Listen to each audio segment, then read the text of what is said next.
Wattpad Original Chapter 799. Rank 1 Schrödinger's cat was a famous experiment in quantum mechanics, but I honestly didn't know much about it. As a liberal arts major, I only knew that before opening the box, there were two futures, but once the box's contents were observed, the future would be narrowed down to only one. I had no idea what was scientifically significant about that, but the experiment at least taught me one lesson. Sometimes, not knowing what was in the box was for the best. I barely swallowed the question that nearly burst out of my mouth. A common name. Was it Hans? The moment I asked that, I would receive my answer, and the future would be decided. It would be one or the other. It probably wouldn't come as a surprise, but I didn't trust my luck. I'll leave it there. Not knowing was in my best interest because that left me the possibility of the other future. Bah dump. I chucked every thought of my racing heart right out the metaphorical window and focused on looking around instead. You have entered a special area. Although the bones that made up the floor, walls, and ceiling disappeared, we were still inside a cave with the same layout. Let's get out of here first. We walked past the path where we killed that rat and back through the cave to go outside. As we did, entirely new scenery greeted us. A blood-red sky, ground littered with crevices, and lava that flowed through those gaps.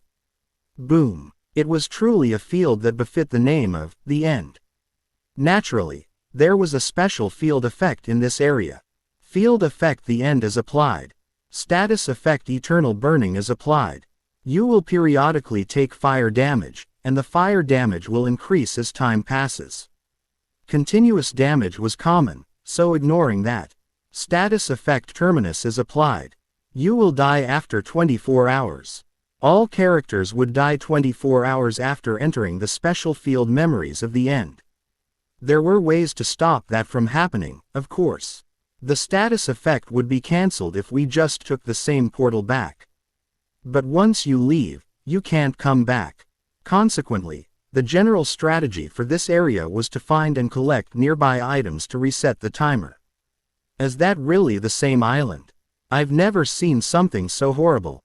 The clan members couldn't help but be awestruck as they watched the island blow up periodically like a bomb, and honestly, I was feeling the same. There was a difference between seeing it on the flat screen and seeing it in real life. Be careful not to stray too far from me, I advised. Before we officially began our expedition, I activated the Orb of Fire to counteract the eternal burning field effect. You have activated the Orb of Fire. All fire-type continuous damage within 15 yards will be reduced by 50%. The Orb of Fire was easily one of the top 5 items to use in the memories of the End. As time passed, that item alone wouldn't be enough, but with it, we'd practically doubled the amount of time we could spend here. After we took care of Terminus, of course. All right, then let's head off, I commanded. Stand in the order I listed out before. First thing we're doing is leaving this island. Leave the island. You'll know when we get there. With that, I led all my members and headed to the coast where we once disembarked. Even the coast also looked different from the original island. Either skulls or fire. What an extreme island this is. The entire island had become an active volcano, meaning lava flowed out from it, and the flowing lava hardened into black rock when it met the ocean. The smoke and steam that was created by their meeting made it difficult to see far ahead. No ordinary adventurer bound by the chains of Terminus would think about going beyond that steam, but veteran players had a different way of thinking. We can summon the boat and leave the island. Then shouldn't there be at least one thing hidden out there? This way of thinking proved correct. I needed to try hundreds of times and sacrifice hundreds of characters to prove that, but still, all right, we're setting off. As soon as everyone got on the boat we summoned, the vessel began to sail through the black smoke out into the ocean. We had prepared for situations like this by applying the fire-resistant paste on its underside. Our vision was only hindered for a few minutes. After just traveling straight, the smoke soon dissipated, and we could see the exploding island behind us. But where are we going now? Raven asked curiously. Oh, did you not hear? He only told us what we're looking for, not exactly how we're going to look for it. Right, I'd only told Aoyan. We're heading to Arda Island, I explained. Arda Island. She tilted her head before remembering something. Oh, that island. One of the 7 great mysteries of the labyrinth. The small island that only has those 3 weird pillars on it. That's right. Arda Island was pretty famous among adventurers and wizards, and for good reason. No monsters spawned there, and its only notable feature was the aforementioned 3 weird pillars. Naturally, everyone expected something to be hidden there. Wow, then are we going to find the secret achievement on the island? Can I write a thesis on this? No, but it's one of the 7 great mysteries. You can write it when I die. I won't stop you then. Raven balked. Why would you say it like that? Please don't say that, even as a joke. For a moment, I was silent, feeling a little ashamed of myself. Maybe I shouldn't have put it that way. I wasn't really joking, though. Anyway, I began again, pushing ahead, as the rules of the clan state, all happenings of our expeditions are to be kept secret. If you want to write about it, you can organize your material for now and write that dissertation later when we're all retired. Okay, I got it. I swear I do. I just needed to say it. Anyway, is this island close to the other one? The one who answered Raven was Aoyan at the helm. Arda Island is the closest island to Catacoma, Ms. Raven. Ah, really? Then how did we not see it on our way here? Creating and traveling on the most efficient path is the job of the navigator. Just like how I was an expert in combat, Aoyan excelled in his own field.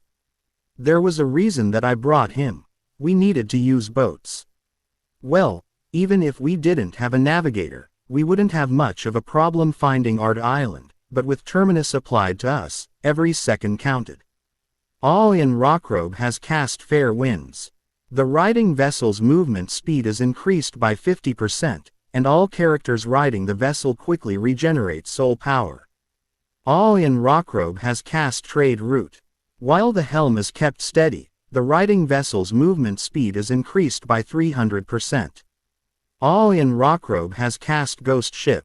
Abilities were applied to our boat, causing its speed to greatly increase. Even Raven was a bit surprised. Trade route. Whoa, so you're pretty good as a navigator, huh? You have some valuable essences, she complimented. Aoyan laughed politely. In truth, I only obtained it not long ago.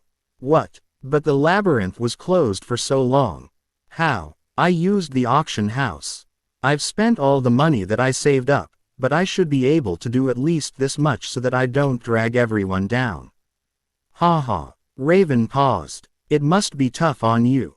Having ended up in a place like this.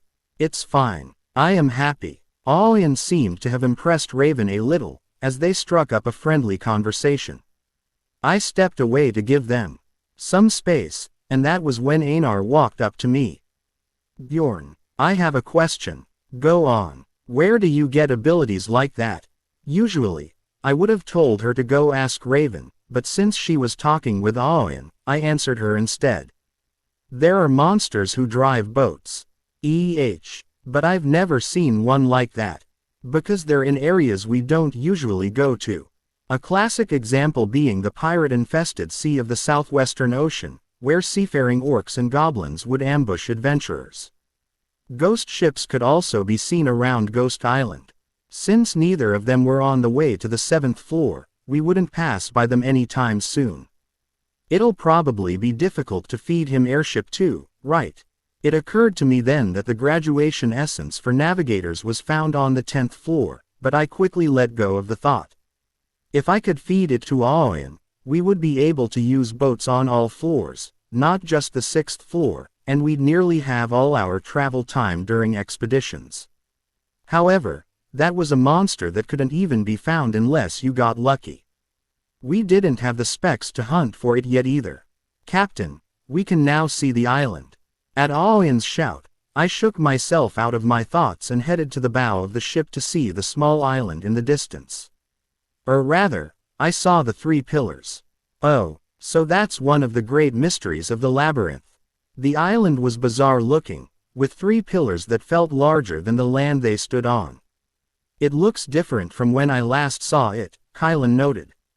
Like he said, the pillars of Arda Island looked slightly different from usual. It wasn't that big of a change. Were those pillars always blue? No, they're originally black. The black pillars were now blue. Well, the change in their appearance wasn't that important. Anchor the ship. Yes, Captain. After steering the boat onto the island, we got everyone off the boat. 4 hours and 40 minutes.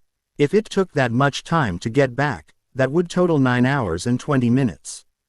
However, knowing the maximum time we had was 24 hours, I figured we should finish the expedition within 10 hours if we wanted to be safe.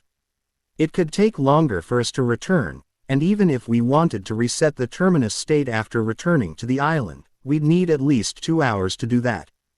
Once we'd stepped foot on the island, we went to the center of it. What do we do now? Just wait, I answered. We stood in the middle of the 3 pillars that formed a triangle. There, on the small altar prepared at its center, blood would be. Parav, you do it.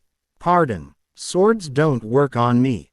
Ah. Parav drew a line on his hand with a sword and dripped his blood onto the altar. Suddenly, light burst forth, shining from the pillars as unknown symbols, which I knew weren't the ancient language, appeared on the sides of the pillars. Unstable mana sparked out, seemingly drawn to the pillars' center as it began to form into a shape. Another portal. It's all there is in the labyrinth, I said, unable to help my smirk. It was just too much, honestly. Memories of the end was a hidden secret, yet there was. Unstable mana sparked out, seemingly drawn to the pillars' center as it began to form into a shape. Another portal. It's all there is in the labyrinth, I said, unable to help my smirk. It was just too much, honestly. Memories of the end was a hidden secret, yet there was a hidden secret within it as well. I don't know who made this labyrinth, but I can tell they really like secrets. Well, I didn't care where I was led as long as the reward was guaranteed. Then do we just go in now? After I do this, I started a 10-hour timer. Tick, tock. We would need to exit before time ran out if we wanted to keep everyone alive. Chapter 800. Rank 1-2. The moment we entered the portal, our vision flickered as a new area appeared before us once more. This place is. What is it? It's quiet. Our members tilted their heads in confusion. Instead of the waves of monsters they expected, a relatively quiet area greeted us. I couldn't blame them. Skull Island Catacomba was littered with bones and skeletons, yet despite the bombastic display of an entire island exploding and burning with lava, this place was the complete opposite, a little dark but still quiet with no discernible threats in sight. The nerves that came with entering an unfamiliar space lasted only for a moment. Raven took a glance around and put her scholarly curiosity on for all to see. This place is interesting. It even looks like a research facility. For all her talk about avenging her master, people really don't change that quickly. That wasn't even a bad thing. If I were being honest, I wanted her to drop the quest for revenge and just live life doing what she enjoyed. Not that I'm doing that either. We walked on, each step paired with a clang underfoot.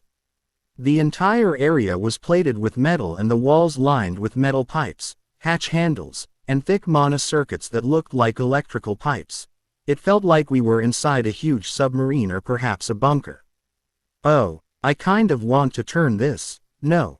Ms. Fenelon, don't touch anything. I didn't touch them.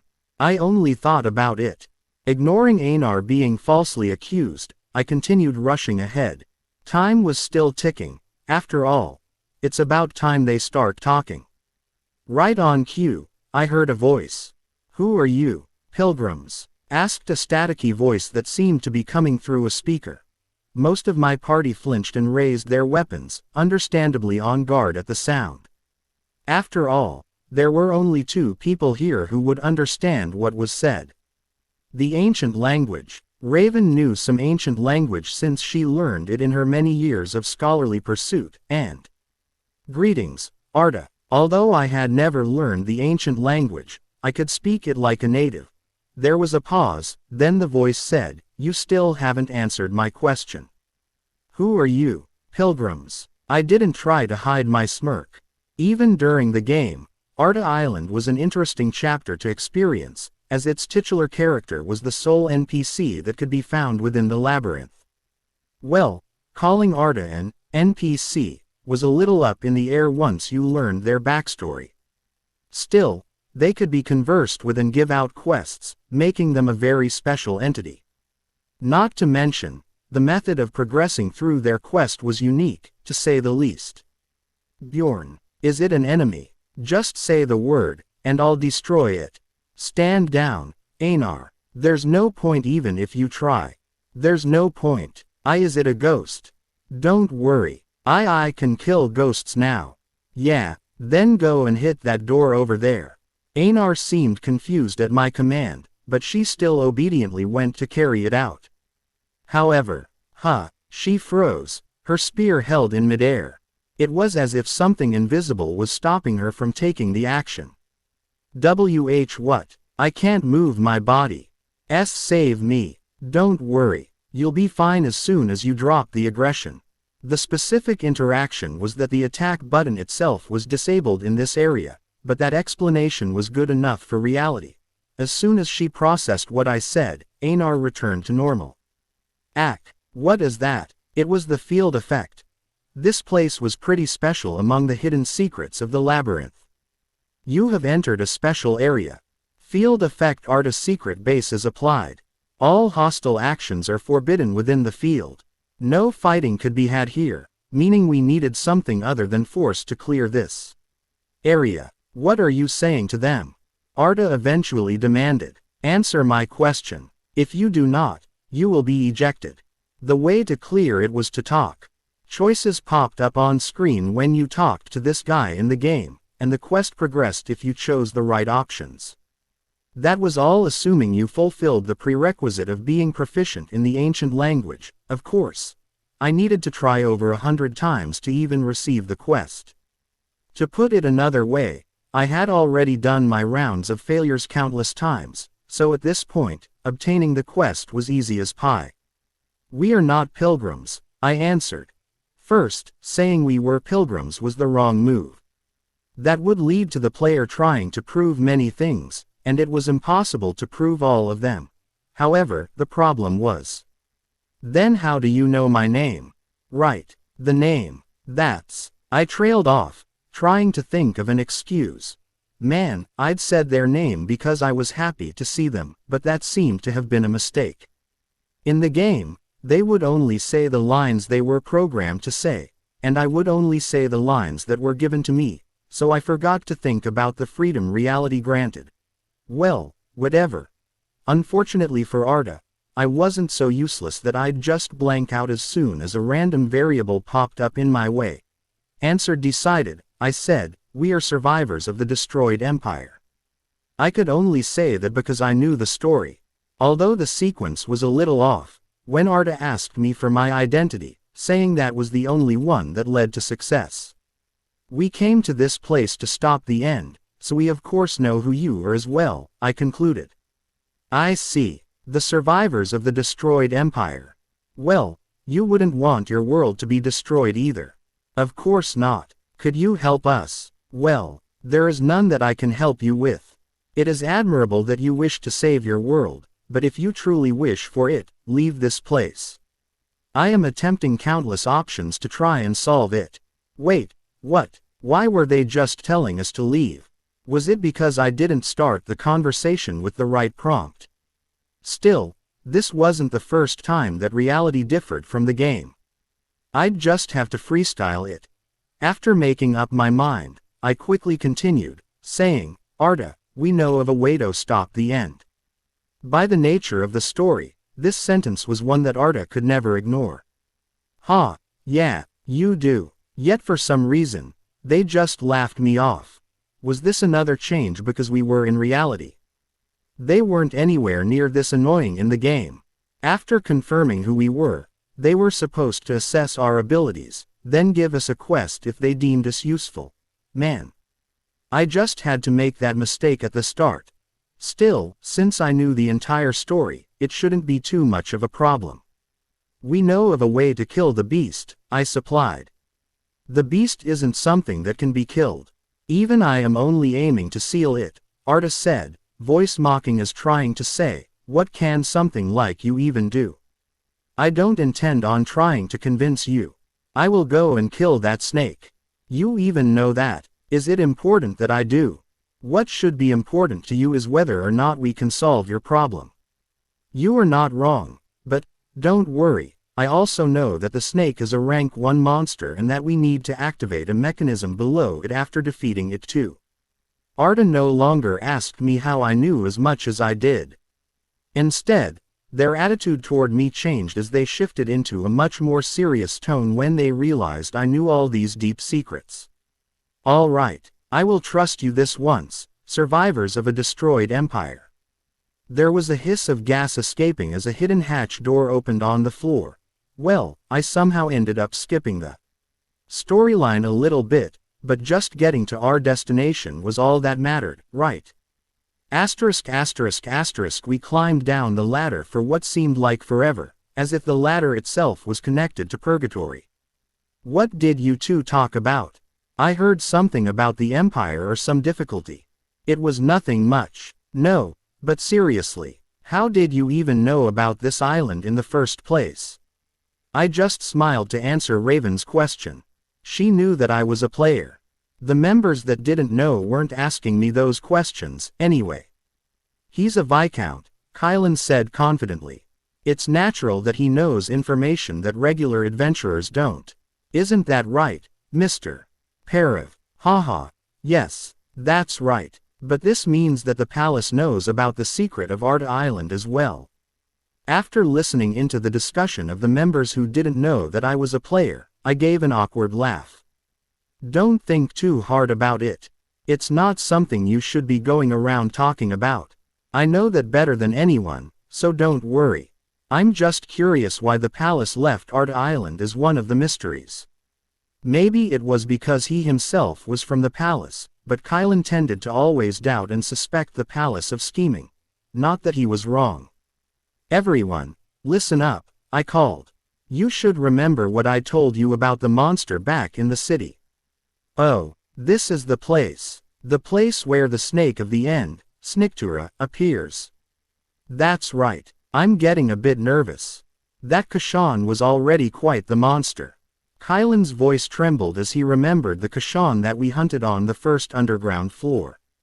It was understandable. Even with those hundreds of elite soldiers, we suffered many casualties. Because so few adventurers had ever seen a rank 1 monster, not many people knew just how much of a threat they posed, but all who experienced them never forgot those encounters. Rank 1 monsters were like natural disasters, not mortal, not monster, but an entirely different state of being. Don't worry too much, I reassured him. Like I told you back at the city, we'll be hunting the monster this time under very different circumstances than when we fought Kashan. Considering all the different conditions, the difficulty will only be around a high rank 2. Isn't rank 2 a pretty strong monster as well? True enough. Honestly, it wasn't rare to hear that a well-off and famous clan got wiped out by one rank 2 monster. However, the story changed when looked at from the perspective of an ambitious K-gamer, fighting a rank 1 monster at a rank 2 difficulty. It was practically a jackpot. Then, my foot finally found the bottom of the ladder. You have entered a special area. Field effect destroyed core testing site is applied. The origin of Earth swallows up all authorities. All resources you possess are set to 0. All my MP was drained and I couldn't use any skills anymore. So, we're fighting a rank 1 monster in this state. Raven grumbled, having just become even less than a civilian with all of her mana drained. I just shrugged. Don't worry, this applies from the perspective of an ambitious K-gamer, fighting a rank 1 monster at a rank 2 difficulty. It was practically a jackpot. Then, my foot finally found the bottom of the ladder. You have entered a special area. Field effect destroyed core testing site is applied. The origin of Earth swallows up all authorities. All resources you possess are set to 0. All my MP was drained and I couldn't use any skills anymore. So, we're fighting a rank 1 monster in this state. Raven grumbled, having just become even less than a civilian with all of her mana drained. I just shrugged. Don't worry, this applies to our enemy as well. The concept of this fight was a pure, ability-less brawl. Chapter 801. Rank 1, 3. The story of the Arda secret base was quite simple. In short, House Arda created a secret base as close as they could to the core of the Earth in a location near the island to seal the beast, using something called the Divine Instrument to siphon the core's power to do so. The house's duty had been passed down from generation to generation to the present day. But then one day, the secret base was damaged. Monsters entered the testing site where the Divine Instrument is being held. This was clearly perpetrated by someone who wishes for the world to end. Making the right choices in the conversation would lead to that dialogue, and the player would be given their first quest. The objective was to eliminate the monsters that destroyed the testing site and rearm the Divine Instrument. As the player progressed through the quest, new dialogue would appear. I'm afraid the lift was damaged in the chaos. You'll need to use the emergency ladders and travel downward for a few hours to get there. I'll open the entrance right away. Be careful. While the core is unstable, all authorities will disappear as soon as you enter. The catch is that this also applies to the Snake of the End. However, when I met the NPC for real, they turned out to be a bit of a prick. Maybe it was because I didn't progress through the standard method. Whatever the reason, as soon as we entered the research station, they used dialogue trees that didn't exist in the game. Quote opening parenthesis ... What is your name? After we'd been traveling down the ladder for around 2 hours, Arda finally spoke back to me through the speakers that were installed in the testing site. Bjorn Yandel. Is that a famous name in the Empire? Well, somewhat. It was Rafdania and not the Empire, but I was famous. I wasn't lying. I think this is the first time I've ever been asked my name during this part of the chapter. Well, it was probably another effect of us being in reality and not in the game. Arda didn't say much after I gave them my name, so I just focused on commanding my clan members as we slowly descended into the testing site. Veer, veer, veer. The ominous beeping of the siren continued to wail through the testing site, the echo magnified by the site's dome shape and wide, empty interior. Where's Sniktura? Someone murmured nervously. Everyone had their guards up as we entered, but seeing no sign of our target only put them even more on edge. Fair enough, honestly. Physical brawl or not, a rank 1 was still a rank 1. Raven, Maroni, and Aoyan. Go and wait there, I ordered, pushing the 3 members who would be of no use in this fight into a corner. Once they were safely situated, I walked up to the center of the testing site to find a sinkhole with no discernible bottom. As I approached it, harsh winds swooped in from behind me. It was the core draining our mana and soul power down into the hole. Are you ready? At my question, rather than answer me, the members just nodded and took their stances. All right, then since it seemed everyone was ready. Survivor of the destroyed empire, what you see before you is... I know, I interrupted casually, I just need to press this, right? I pressed a button on one of the suspicious-looking machines around the testing site. When I did, the winds that were blowing within the room immediately stopped. Command word input complete. Emergency restoration activated. The blaring sirens stopped with the announcements in the ancient language for a brief moment until they started up once more at an even more rapid pace. Veer, veer, veer. Restoration failed. Unidentified materials discovered within the testing site. Forced expulsion initiated. A whirlwind was pushed out of the hole. Forced expulsion complete. Like a parasite that had been hiding in its hole, a snake was forced out into the open. "Prepare for battle," I shouted. It was the rank 1 monster, Sniktura. The snake of the end, Sniktura, was one of the dozens of species of monsters that appeared on the 10th floor. Admittedly, even when I was playing the game, I nearly always avoided the thing if I happened to encounter it on the 10th floor. The difficulty on the 10th floor was already pure hell, so while getting into some battles was inevitable, my usual clear strategy was to head to the gate of the abyss while avoiding as many fights as possible. It's cute seeing it here like this. We weren't on the No Limits 10th floor that it was used to, but a small coliseum where all active skills were sealed. In here, Sniktura was a small and cute snake. Well, it was well over 3 meters tall when it raised its head, but still. As soon as it popped out of the hole, Sniktura stopped in its slithering tracks, apparently surprised to see us.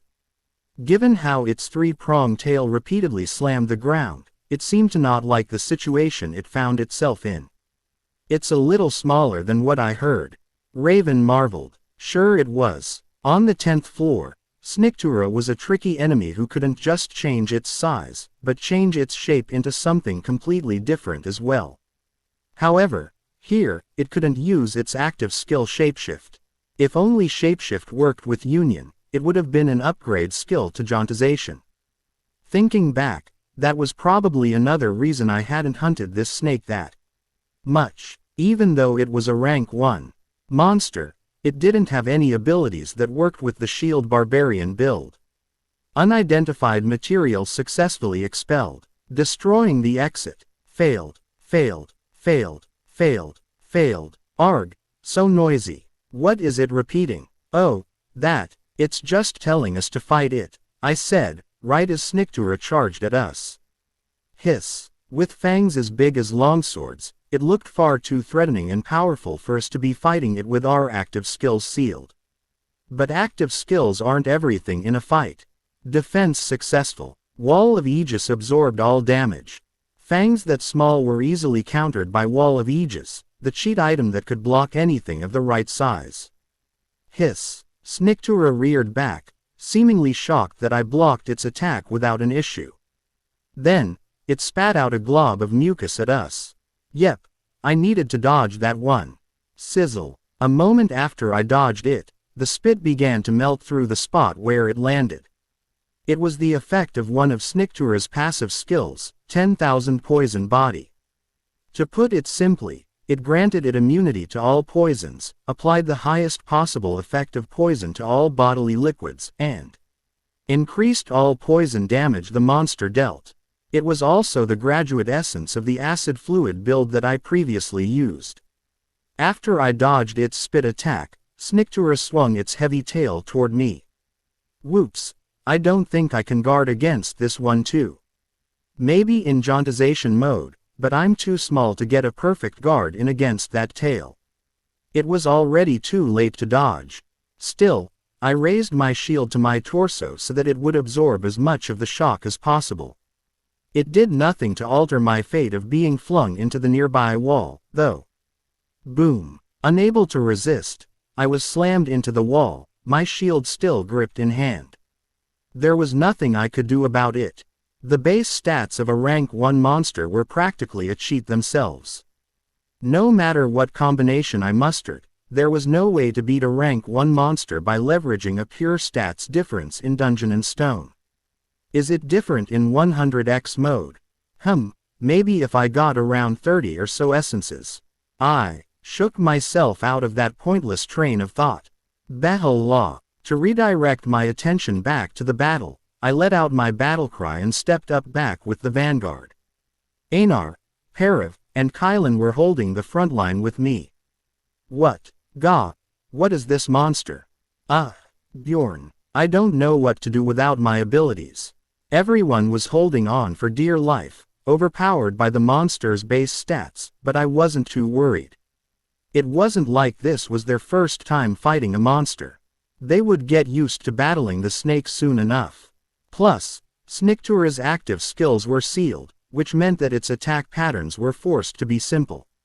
FWIP. While the front lines battled with everything they had, our backline tried to apply some supporting fire, but it was near impossible to deal any damage to it. Yandel, is it even possible to kill this thing? Kylan shouted, his doubt growing as the battle stretched on. Even with arrows fired and swords swung, we had yet to make even a single dent. To be honest, he wasn't completely wrong in his assumption. The stats on this rank 1 monster were no joke. With our active skills sealed, there was no way we could deal any damage to it by just using our passives. Should be right around now. Just then, a voice spoke. Quote opening parenthesis ... I'll initiate the restoration. It wasn't the computerized announcements we had been hearing, but Arda's voice that traveled out of the speakers. To initiate a manual restoration, I need the assistance of those within the testing site. I will tell you how to use the lights too. So I just need to press the buttons that light up. Arda was quiet for a moment. That's right. With that conversation over and done with, I informed our members in the back to press the buttons on the machines whenever they lit up. Emergency stabilization module activated. 1%, 2%, 3%, 4%. An error has occurred. Mana core must be repaired. As we pressed the buttons, the announcements telling us our progress continued to periodically sound out, and as time passed, more and more buttons were pressed to fix the compounding problems. Kylan, I called out sometime later, go to the back and heal up with potions. I'm still fine. That's an order, I said firmly, eyeing the bones through his melted skin.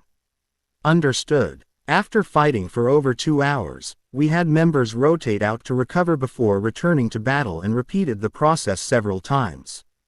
Emergency stabilization has been completed. With the whirring of something powering up, the dark interior of the testing site suddenly shone bright, signaling that the long and arduous first phase was finally over. Field effect destroyed core testing site has been altered. Depending on the distance, your set resource amount will change. It was also our cue that the raid had officially begun. Our backline could now start regenerating their MP. Not by too much, around 10% maximum.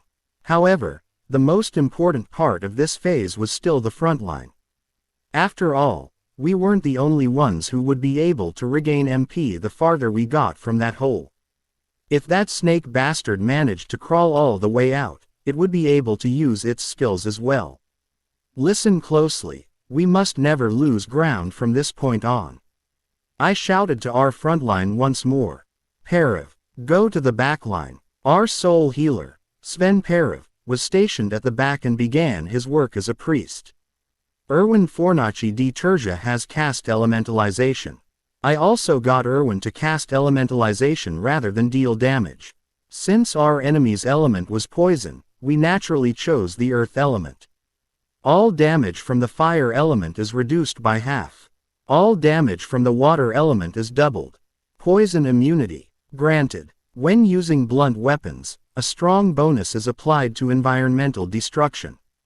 Physical resistance's stats are greatly increased. Now that the poison problem was dealt with, I could fight more actively in the battle. The added knockback effect meant it was a lot safer too. We just need to slowly whittle away at its health and deal with its berserk state at the end, I thought to myself, intending to slowly increase. Now that the poison problem was dealt with, I could fight more actively in the battle. The added knockback effect meant it was a lot safer too. We just need to slowly whittle away at its health and deal with its berserk state at the end, I thought to myself, intending to slowly continue with the raid without hurry. But then, Sniktura's body suddenly began to turn red. Sniktura has cast Seed of Destruction. It could only mean one thing. A random character within range will be dealt unavoidable damage. An accident occurred. S health has reached 0%. Beginning countdown. Wattpad Original. Chapter 802. Rank 1, 4. An accident occurring during a raid wasn't anything unusual. No matter how long I played the game and how much I knew about it. No, maybe because of how much I had played this game, I knew even better than most about those fateful moments. Accidents were By nature, unavoidable. That was just how the game Dungeon and Stone was created. They happened during the battle, and they always came with an allied character death event. However, cycling in new allies and moving forward toward the gate of the abyss without letting those losses hold you back was how the game was supposed to be played. Like now, Sniktura has cast Seed of the End. Seed of the End was Sniktura's basic ability, where it dealt unavoidable damage to a random enemy nearby. However, no matter how basic it was, the basic attack of a rank 1 monster was naturally on another level entirely, even more so if the target wasn't the tank. Huh, I first heard a short exclamation of confusion from behind me. Boom. Before an explosion took place 1 instant later. Who is it? I didn't know, but I didn't turn around. I needed to stop any more accidents from happening, so I raised my shield and charged Sniktura. It managed to sneak out a little, I noted, while still pushing the monster so that it was moved back into the center. Only after taking those emergency measures did I hear who got hurt. Captain, Mr. Terja was hit, Maroni yelled, her voice high with worry. My heart lurched for a moment. Terja, but she said, Mr.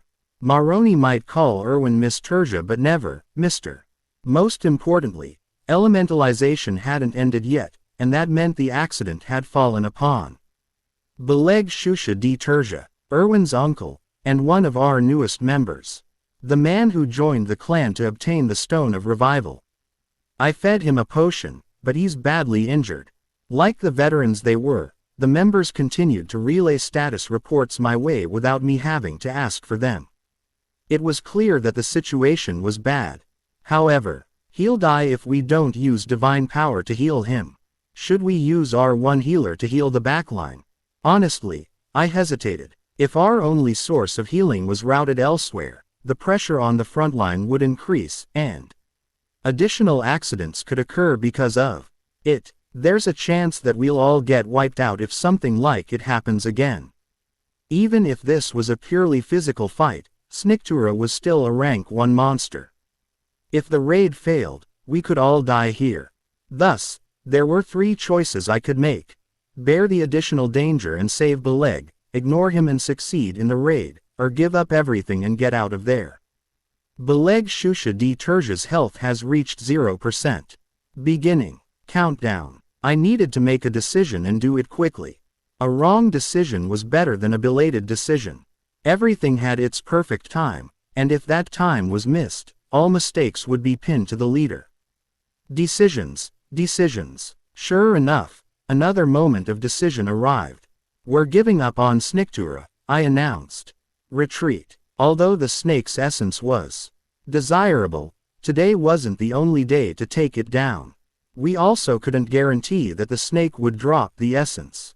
But just as I made my final decision, there came the sound of what seemed to be hissing gas, and then the entrance we came through closed. Are you going to sit back and watch the world end just to save 1 person? That son of a bitch. Kill that snake, O survivors of the destroyed empire. For this world and for yourselves. My choices were cut down to 2.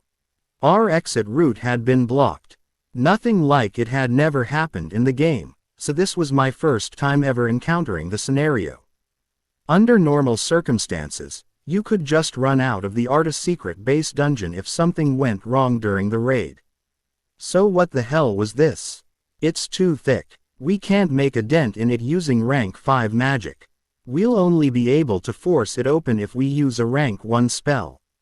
Our exit was blocked. Open the door while I still feel like being nice, you damn machine human, I growled. I cannot watch the world end. I don't care what you say. We're not killing that thing.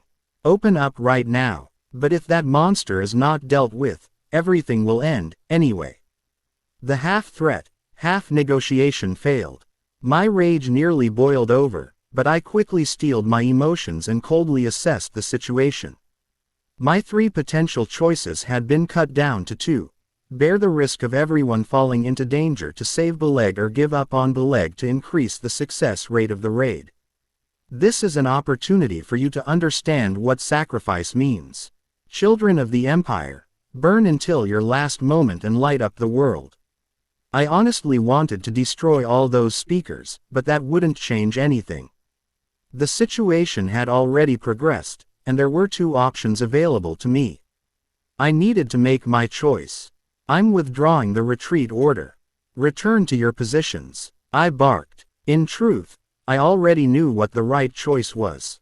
With things already as they were, abandoning Beleg and proceeding with the raid into a success was the right call. This is probably the condition needed to block off the exit, trying to leave when the raid is still possible to complete. Assuming that was the case, it would also explain why I had never encountered the condition before. If I had, I would have chosen to stay and fight 10 times out of 10, abandoning one person to continue with my game as a consequence. But this wasn't a game.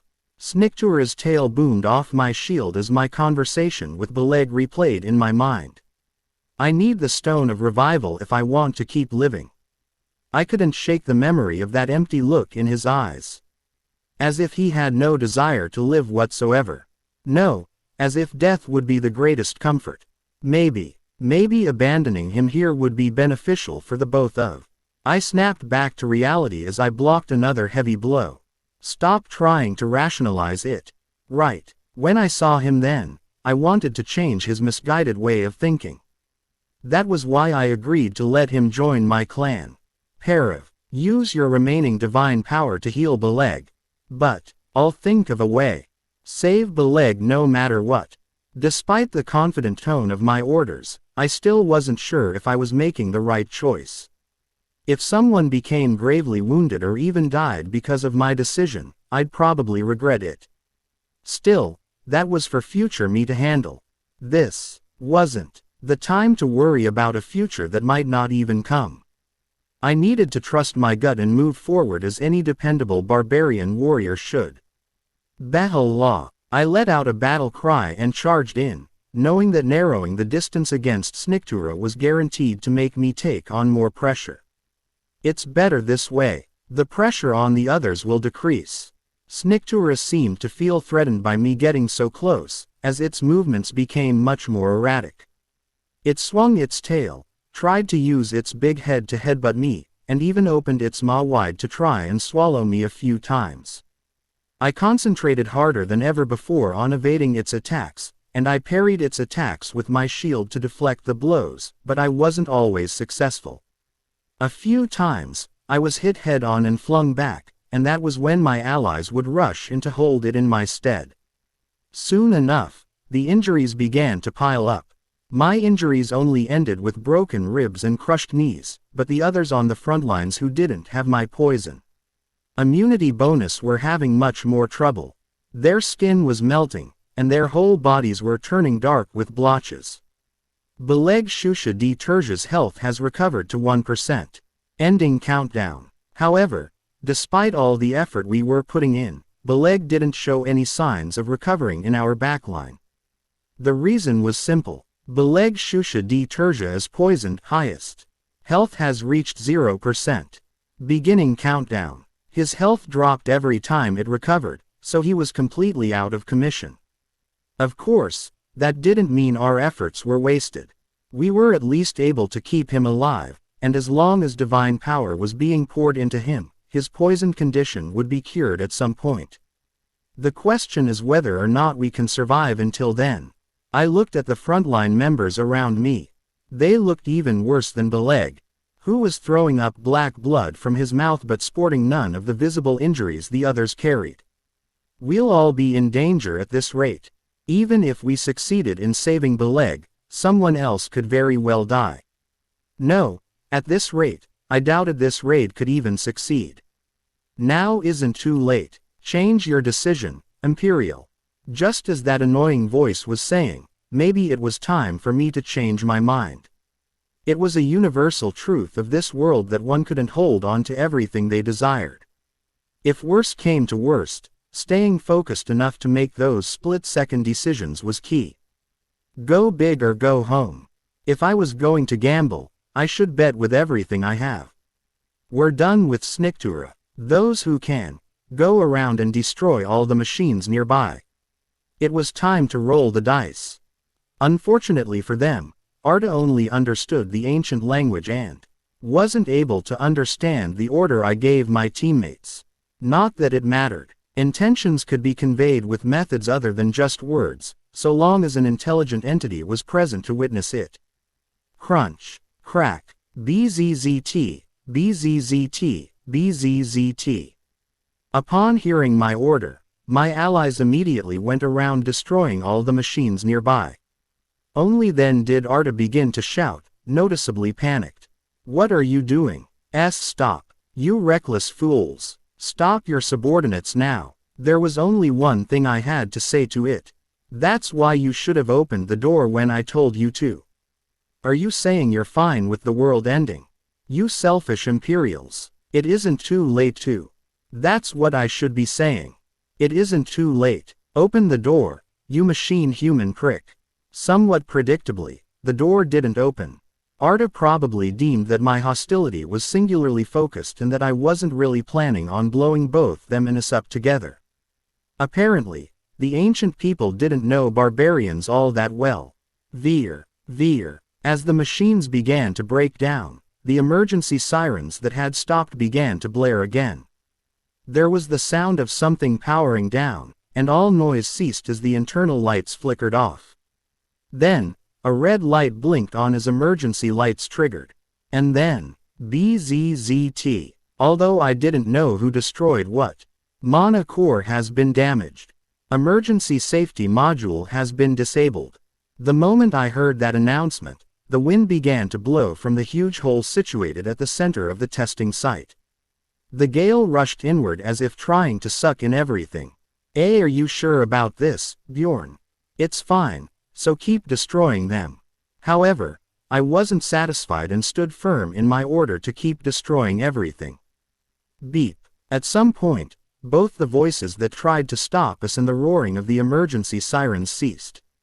The seal of the divine instrument has been undone. Energy of the earth is released. Wind stopped being sucked into the hole and instead started to surge out of it. Field effect core of the earth is applied. However, I wasn't satisfied and stood firm in my order to keep destroying everything. Beep. At some point, both the voices that tried to stop us and the roaring of the emergency sirens ceased. The seal of the divine instrument has been undone. Energy of the earth is released. Wind stopped being sucked into the hole and instead started to surge out of it. Field effect core of the earth is applied. The origin of earth grants all authorities. All resources that you possess are set to 100%. The brawl was over. You have cast Jauntization. It was time for a full showdown. Chapter 803. Rank 1-5. The Sniktura raid within the Arda secret base had 3 distinct chapters. The first section involved restoring the machines within the testing site while all RMP was sealed. Sniktura would fight using only its physical body and its passives, and the strategy to beat it was just to endure. That being said, it was entirely possible to kill Sniktura at that stage. If all the raid members were equipped with the right gear and passives, it was possible to deal damage to a rank 1 monster without MP. In any case, after the testing site recovers, the second phase could begin, when the ranged damage dealers could use the MP that slowly filled up to deal some damage to Sniktura. The most important part of this phase was to keep Sniktura trapped in the center so that it couldn't use its skills. Of course, we made a huge mistake during this phase, but moving on. The final phase, Phase 3, was straightforward. After slowly bleeding it out, Sniktura would activate its second passive, Flash Before Death, and begin its berserk phase. All we needed to do now was survive this phase. Although Flash Before Death granted a ton of physical bonuses until the battle ended, it would continuously drain Sniktura's health depending on how long the passive was active. Just holding on would lead to a successful raid. But then, my mana is refilling.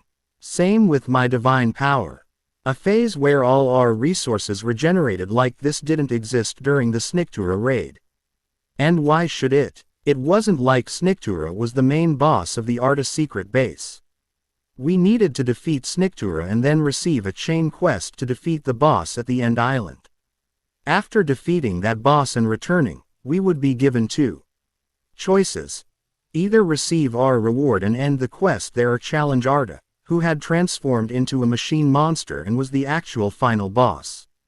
Field effect core of the Earth is applied. The origin of Earth grants all authorities. All resources that you possess are set to 100%. If you chose the second option, another battle would begin in this testing site. And only then would the field effect come into play. The MP that was set to 0 to hold Sniktura in the center of the room instantly began to fill the room once more. I guess, filling the room, isn't the right way of putting it. You have cast Jauntization. The feeling of the shackles on the body being undone was definitely there, but I couldn't feel my MP decreasing at all. Such was the power of the field effect. Our resources were set to 100%, meaning our resources weren't being expended at all. You have cast Wild Outburst. Your threat level will temporarily increase by 3x, and physical stats will increase relative to the threat level. I enlarged my body and let out a battle cry. Only then did Sniktura's attention, which had previously been divided between all of us, fall solely onto me. After all, as a rank 1 monster, its threat level threshold was pretty high. I looked at the unrestricted Sniktura and felt my heart clench. Wow, this is pretty chilling. I didn't bother wondering whether I would be able to handle it. What I needed now wasn't doubt. Sven Perev, heal Beleg, quickly. Why yes. The rest, go to the back. Erwin, you too. When she began to protest, I added, cancel elementalization right now and step back. Use concentrated fire. Okay. Everyone other than Erwin, use all the defensive abilities you have and don't hold back. This was why the command hierarchy needed to be solid. Even though I gave out orders in a chaotic situation without any explanation, everyone quickly took their position like a practiced dance. Erwin Fornaci di Terja has cast concentrated fire. Erwin was the key to this plan. She was the only reason I could even attempt a gamble like this in the first place. While concentrating, all damage is absorbed through soul power. Since her MP wouldn't be consumed, Erwin could no longer take damage in this raid. However, I had a good reason for sending her away from the front. Knocked unconscious, confusion, knocked back, and more. Even if she could ignore all damage-dealing attacks, countless effects could knock her out of the fight. As we reorganized ourselves, Sniktura was making its own assessment, observing the situation as if confused by its surging power before it made a move. It began with something simple. Sniktura has cast Seed of Destruction.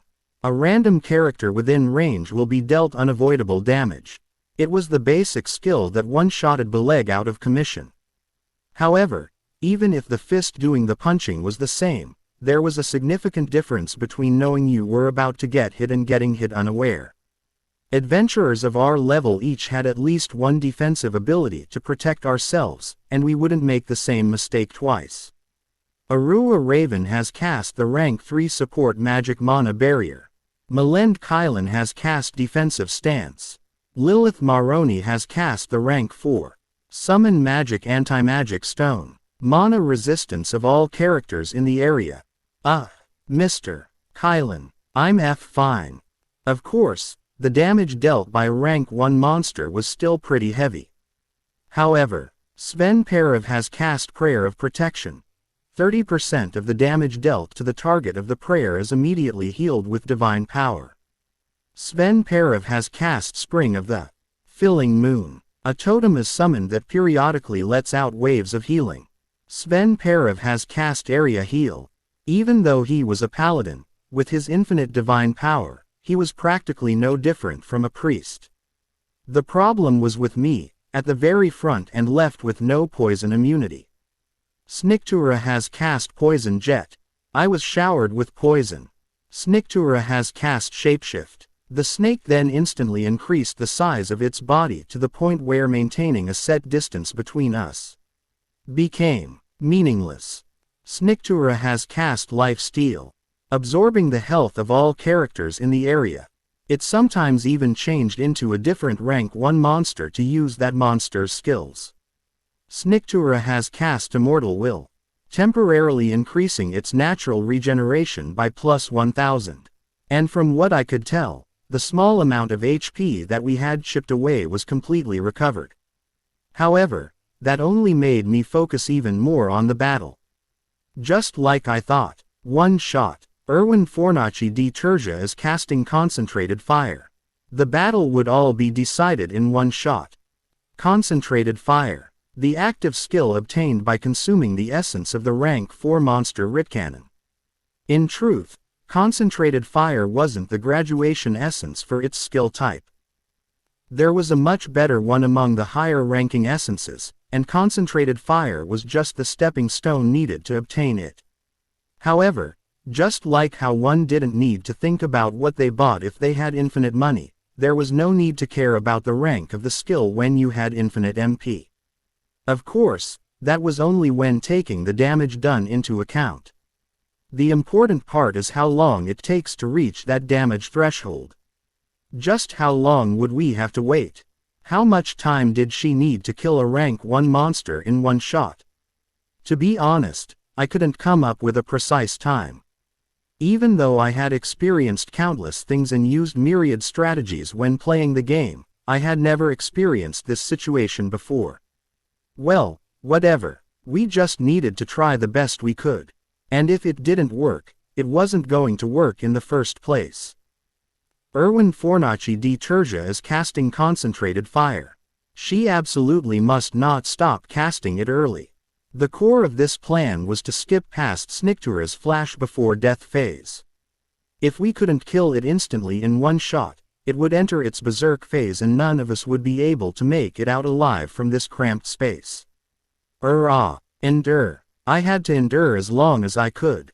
No, even longer. Snikura has cast Expire. Fornaci di Tergia is casting Concentrated Fire. I blocked what I could block. Defense successful. Wall of Aegis has absorbed all damage, and just took to the face what I couldn't. Snikura has cast Lethal Poison. Your health is below 40%. The effect of the poison is increased by 4x. Fornaci di Tergia is casting Concentrated Fire. I even started using the skills that didn't have their accompanying essences and were just terrible to use by themselves efficiency-wise. You have cast Transcendence. The next skill used will be Empowered. You have cast Soul Dive. While active, max soul power is decreased by 80%, but greatly increases natural regeneration.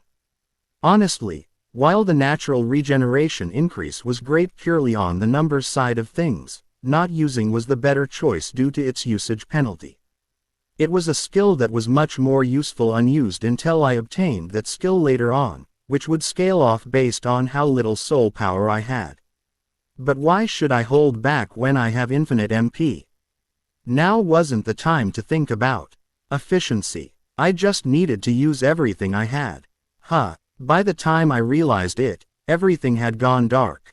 Not figuratively, but literally. And it wasn't just that. I couldn't hear anything either, as if my hearing had been taken from me. Just what was going on? Then, I spotted the red threads shining in the darkness, and it didn't take long for me to realize what happened. Damn it! The red threads were spread out in all directions into the darkness, connecting to curled up monsters. Ogre, Volume Urchin, Deep Sea Giant, Storm Gush. And that mishmash is probably the combo essence I made on the first underground floor. As I looked closer, I could almost see the appearance of two monsters. In any case, that wasn't important at the moment. I knew what this effect was. The skill of the rank 1 monster cryptid. Like the Knight of Hatred in the Bloody Citadel, who could sometimes decrease your level, this particular monster was another one that could create trash characters that were doomed to failure. Snikura has cast Omens of Corruption. In a moment, one of your essences will permanently become corrupted. This little, it used something like that now. The corrupted essence cannot be used for 180 days and can never be removed even after the time is up. My mind went blank for a moment, but I collected myself and tried to look on the bright side. If it were going to happen to anyone, I wasn't the worst choice. Most of the essences I had were graduation essences that I could use for the rest of my life. Most of them, except one. Please, just not Storm Gush.